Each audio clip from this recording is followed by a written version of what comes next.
எச்சரிக்க பாகிஸ்தான் ராணுவ தளபதி. இனி கனவில் கூட இந்தியா பக்கம் திரும்பக்கூடாது. பகல்காம் தாக்குதலுக்கு பதிலடியாக இந்தியாவின் துல்லியமான ஏவுகணை தாக்குதல் இஸ்லாமாபாத் அருகே உள்ள நூர் கான் வான்தளத்தை தாக்கிய பிறகு பாகிஸ்தான் ராணுவ தலைமை ஜெனரல் அசீம் முனீர் அவசரமாக ராவல்பிண்டியில் உள்ள ஜெனரல் தலைமை தளபதியின் பதுங்கு குழிக்குள் அழைத்துச் செல்லப்பட்டதாக தகவல் வெளியாகியுள்ளது. இந்தியாவின் தாக்குதல்களில் பாகிஸ்தானில் உள்ள 11 முக்கிய வான்தளங்களை ஒரே நேரத்தில் குறிவைத்து நடந்துள்ளதாக இந்திய டிஜிஎம்ஓ லெப்டினன்ட் ஜெனரல் ராஜீவ் கை தெரிவித்தார்.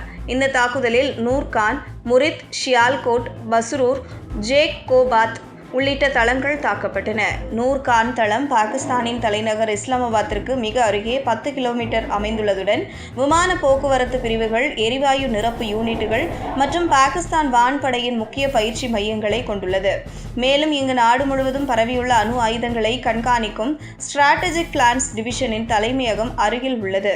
சீனாவின் மிசாஸ் விஷன் மற்றும் இந்தியாவின் காவா ஸ்பேஸ் வெளியிட்ட செயற்கைக்கோள் படங்களில் நூர் கான் தளத்தில் ஏற்பட்ட பாரிய சேதம் தெளிவாக பதிவாகியுள்ளது. எரிவாயு ட்ரக்குகள் மற்றும் களஞ்சிய கட்டடங்கள் நாசமடைந்துள்ளன. இஸ்லாமாபாத் அருகே உள்ள நூர் கான் வான்தளத்தை தாக்கிய பிறகு பாகிஸ்தான் ராணுவ தலைமை தளபதி ஜெனரல் அசீம் முனீர் அவசரமாக ராவல்பிண்டியில் உள்ள ஜெனரல் தலைமை தளபதியின் பதுங்கு குழிக்குள் அழைத்துச் செல்லப்பட்டதாக தகவல் வெளியாகியுள்ளது. ராணுவ தலைமை ஜெனரல் சையது அசீம் முனீரின் குடும்பத்தினர் ஏற்கனவே பாதுகாப்பு காரணங்களுக்காக பாகிஸ்தானில் இருந்து வெளிநாட்டுக்கு தப்பியுள்ளனர். ஏற்கனவே பாகிஸ்தான் ராணுவத்தில் ராணுவ தளபதி முனீருக்கு போதிய ஆதரவு இல்லை என முன்னாள் ராணுவ அதிகாரியும் பாதுகாப்பு நிபுணருமான ஜெனரல் ராஜன் கோச்சார் உள்ளிட்ட பலரும் தெரிவித்தது குறிப்பிடத்தக்கது. இந்த நிலையில் போர் நிறுத்தம் செய்யப்பட்ட பின்பு பிரதமர் மோடி நாட்டு மக்களுக்கு இந்த போர் குறித்து பேசுகையில் இந்தியாவின் பதிலடி முற்றிலும் நியாயமானது. இனி ஒரு பெண்ணின் நெற்றியிலிருந்து குங்குமத்தை அழிக்கும் எண்ணம் வரவே கூடாது. நமது சகோதரிகள் பாதிக்கப்பட்டால் என்ன விளைவுகள் ஏற்படும் என்பது எதிரிகளுக்கு புரிந்துள்ளது. ஆபரேஷன் சிந்தூர் என்பது வெறும் வார்த்தை அல்ல, ஒட்டுமொத்த மக்களின் உணர்வு.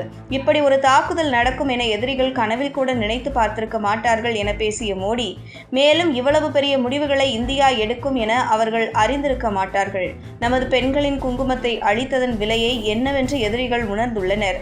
அடி தாங்க முடியாமல் பாகிஸ்தான் நம்மிடம் கெஞ்சியது. இந்தியாவின் பதிலடியை எதிர்கொள்ள முடியாமல் உலக நாடுகள் மத்தியில் பாகிஸ்தான் கதறி அழுதது. இன்று அமைதி வழியை காட்டிய புத்தரின் புத்த பூர்ணிமா. இந்த நாளில் இந்தியா அமைதியை நாடுகிறது என பிரதமர் மோடி பேசினார்.